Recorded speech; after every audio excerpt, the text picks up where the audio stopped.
Our gospel reading and the reading from the Hebrew scriptures and also the Psalm all have the theme of the vineyard in them. And as it says in the section from the book of Isaiah, the vineyard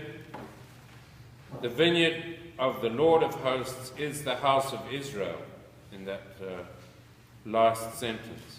The vineyard is the Lord of the Lord of hosts is the house of Israel. And I just want to start with one little phrase from the gospel reading, which is about halfway through it in your inserts, where the tenants say, "This is the heir, come, let us kill him and get his inheritance." Let us kill him and get his inheritance. So they seized him. That's a very strong word. The Greek word there is chomen, and it means let us grab, let us seize, as it says. Let us grab hold of this. This is your moment.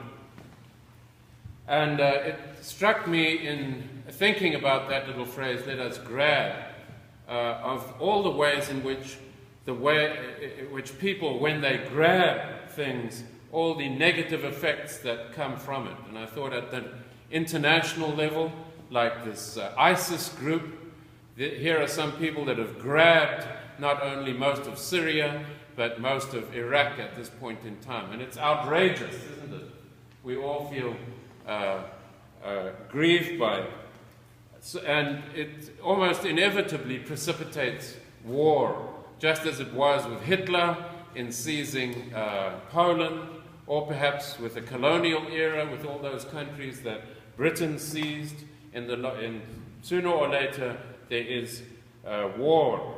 So there's a negative effect from that international land-grabbing thing. And it operates at other levels. It struck me, for example, with climate change. What we're seeing is really because we use more than we should be using of carbon or the other resources of the earth. And so the negative effects are coming from that. The gospel reading refers to the inheritance of the heir. And I thought often when it gets to a person's last will and testament, the reading of it or the execution of it, that can sometimes be the cause of divisions, can't it? Because people suddenly no longer is that relationship with the deceased foremost in your mind, but all of a sudden the whole family is more interested in who's getting what.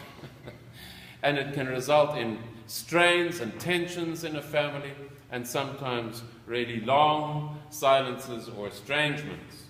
Once again, where the grabbing of material things is in the forefront, there are negative effects. There are negative effects personally. I mean, my doctor told me I have to lose weight, so I'm very conscious of this right now, that when I'm overweight, it's because I eat more than I should be eating, or can eat or drink. So we can see it personally. And finally, on a day-to-day basis, isn't it annoying when somebody cuts you off in traffic, or when you're trying to get into a parking place, maybe in the supermarket, and somebody turns in right in front of you?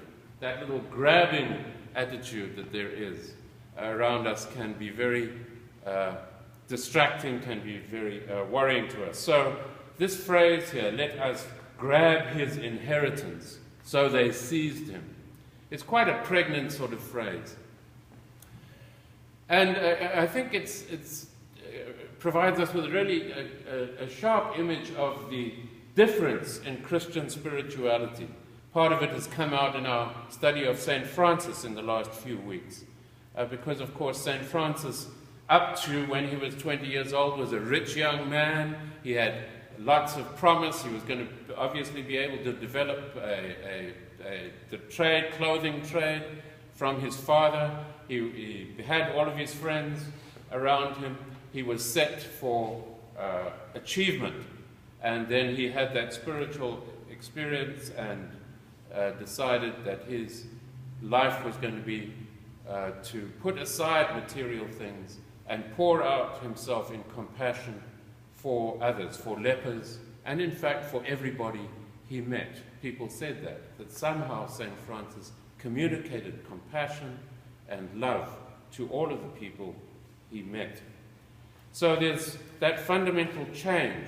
Instead of trying to grab on the one side, instead of using people for our own ends, on the other, when we are following Christ, when we are doing what God is calling us as tenants to do, we are suddenly now serving people. There's a completely different attitude to other people. We, instead of trying to grab things, to think, it's a fundamental difference in what I think my life is trying to achieve. I'm not trying to get more things. I'm not trying to get the biggest house on the block. I'm not trying to get the smartest car. I'm not trying to get the trophy husband or wife. It's not a grab. Suddenly it's a life in which I'm looking to be sweet fruit. God says, I came to my vineyard looking for fruit, and there was only sour grapes. People who are grabbing from others give you that sour grapes taste in your mouth. But we are seeking to be fruitful for God. It's a completely different attitude. And it has wonderful effects. It has great effects. I've mentioned St. Francis. A friend of mine who I have always admired greatly was a man called David Russell. Died at about 75, about a month ago. And a very close colleague and friend of his called Francis Wilson, who's an academic in the field of social sciences, wrote an obituary for him, a long description of his life, which was published in the newspapers, because he was widely known, David Russell. And the title of that obituary, I thought, was just perfect for David Russell. It said, A Life of Service. And to know David Russell, that is what he was like. At the social level, he was tremendously courageous, absolutely frank about social justice issues all the time. But to meet him, interpersonally, he was the same way. He was full of compassion. You always felt that he was really interested in you. You know, I wish I was more that way. He was a man of compassion at that social level and at the personal level. And then Dave Daubney told me, I'm not going to say who it was about, but he told me a story this week about, and Dave, you can tell them who it is after the church if you want to, in which somebody that he was describing really lived for, it was a specific example, for other people. The company was at work, and then one day a senior manager couldn't come in because he was ill, and then his immediate assistant couldn't help either because he was overseas. And so this individual that David was describing said immediately that he would take the night shift for the next few weeks, said it immediately, in order to help the company go forward. And then the next morning, one of the truck drivers didn't show up either, and so he went ahead and said, I'll drive the truck. I mean, so instead, he could have gone home. He could have said, no, my time is my time. If I'm not going to get overtime for this, you know, I'm not going to do it. But his concern was for the company first of all, which of course his superiors took notice of, but maybe our superiors wouldn't. But it's that attitude of doing what will help other people, whether at the social level, whether at the corporate company level, our workplace, or whether in our private lives as mothers. Most mothers pour their lives out for the sake of their children. And when we do that, look at it. We begin by thinking, perhaps as young people, if I can just get that great car, that great job, that great house, that great partner, I will be happy. But studies show that you're not. Once you've got more than a moderate amount, beyond that, it does not bring any greater amount of happiness. The bigger the car, the more the cars are, is not equal to more happiness. Where the happiness comes from is from somebody who cares for other people. It makes sense. You know, as you pour yourself out for others, that altruism gives you joy.